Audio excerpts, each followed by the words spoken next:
Hey guys, in today's video, I'm going to be reviewing the Prismacolor Technique Portrait Drawing Set and seeing if it's any good and if it's worth the money. Let's get started. Inside the box, you will find 18 colored pencils, one eraser, one pencil, two fine liners, and a sharpener.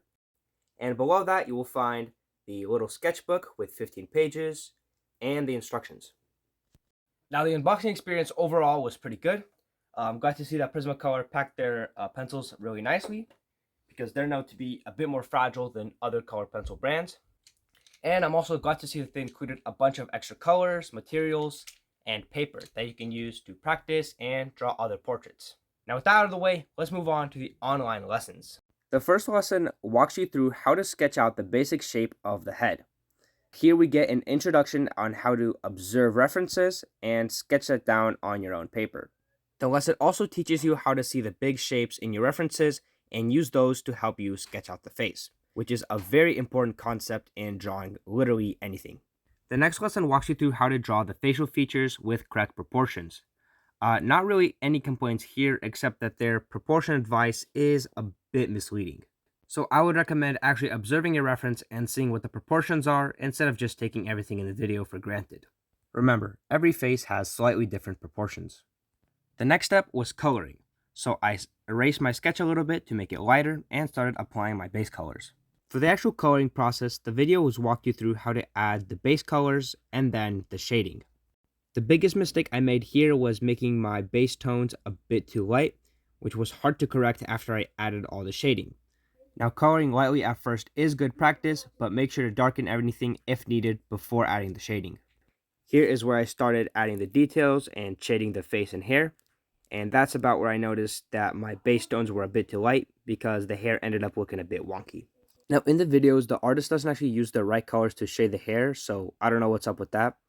But the video does tell you the right colored pencil to use, so a bit confusing. So I just find it best to just ignore what the artist is doing and just pay attention to your reference and listen to the directions. And if you're still a bit lost, you can use the example artwork in the box to help you out a little bit. Here is the result I ended up with after fixing some of the shadows and adding a bit of extra color. I'm personally satisfied with this. I think it looks decent, but if you're not satisfied with your artwork, this set does come with enough pages to make more than one attempt. Alright, now that we got the online lessons out of the way, let's get to the actual art supplies, starting with the colored pencils. Now, I've used Prismacolor colored pencils before, and these ones are no different.